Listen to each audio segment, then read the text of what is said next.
FeelFulness is the future of mindfulness. It has arrived already, but very few people know about it.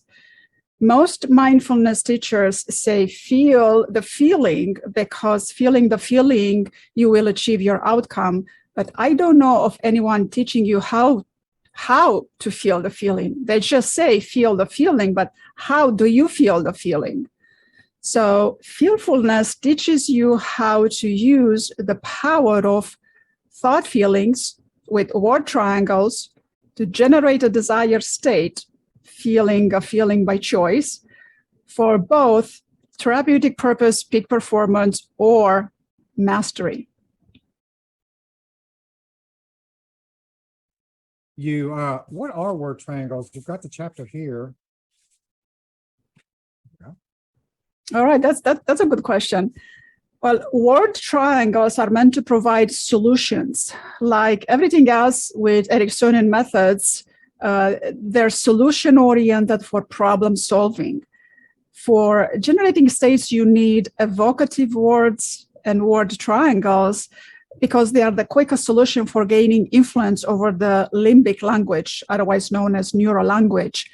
And for example, a word triangle, a basic word triangle would be capable of certain content. That I use it as a word triangle because it's persuasive and motivates you to generate a state of confidence without me directing you to confidence.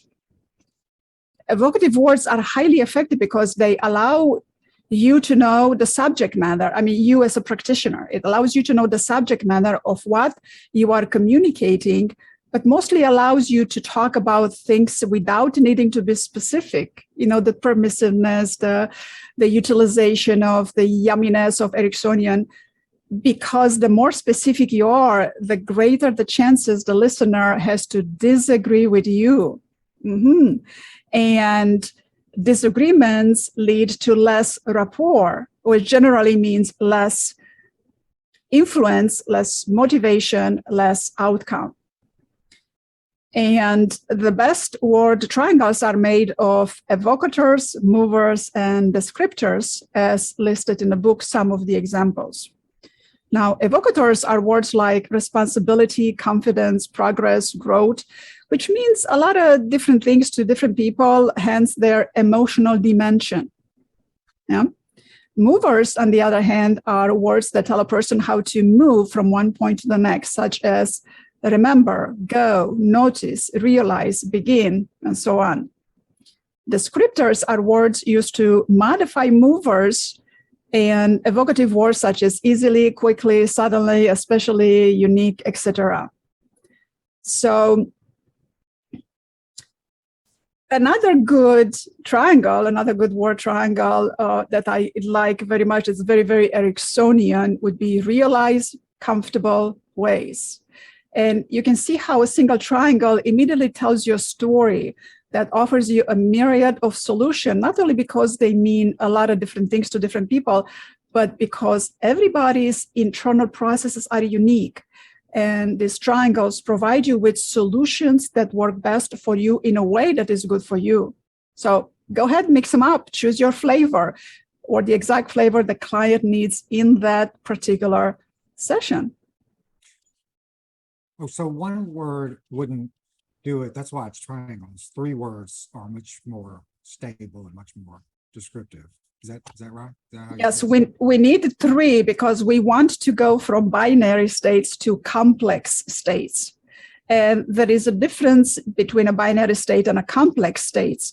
Binary states, you can easily understand it as either or, up, down, left, right. So there's no room for gradients, and it's very harsh. It's very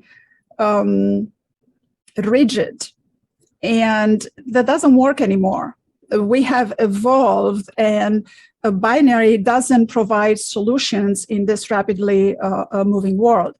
And when it comes to states, the art of FeelFulness means to allow yourself to be playful by using these word triangles as patterns to create an experience that is sprinkled with genuine, authentic, and potent positive emotions. So you see how I already used a triangle here to describe to you a complex state, because none of our states are binary. It's not as simple as black and white, up and down, left and right. Life is very complex. People's problems are very complex. Achieving mastery is very complex.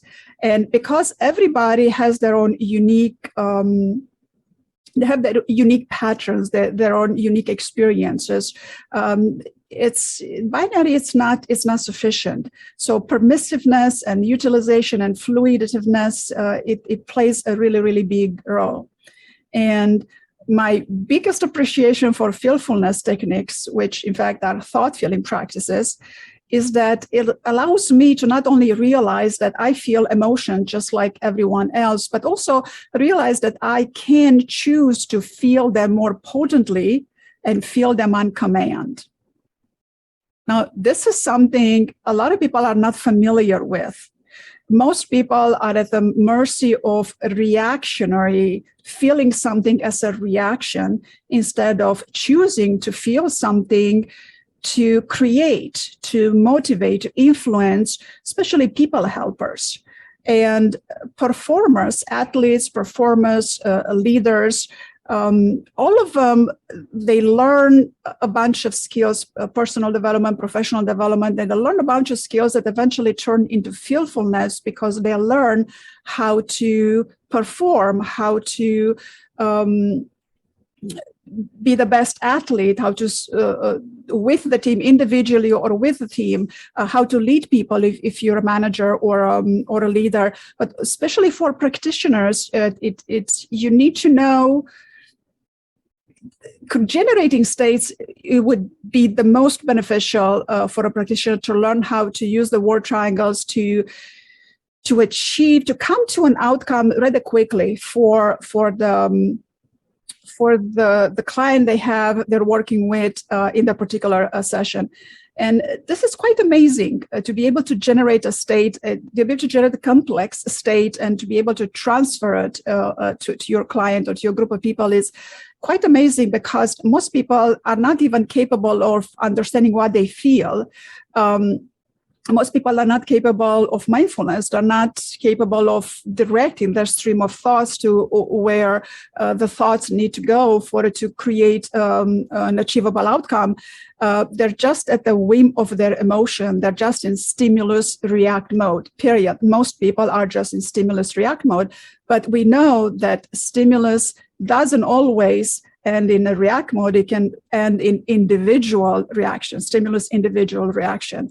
And this is where word triangles, because they're evocative, are going to stimulate an individual reaction for the client, because they're evocative and they have their own patterns and experiences for them to add meaning to it. And therefore, it's going to provide them with solutions that are best for them in a way that's good for them. So now that, well, when we begin to practice feelfulness, that doesn't mean that you will have complete emotional control over yourself, right? Will you? Will you not? Well, I don't know. So try it on and let me know how it goes. And I might just direct you into an unexpected perspective you might just have missed.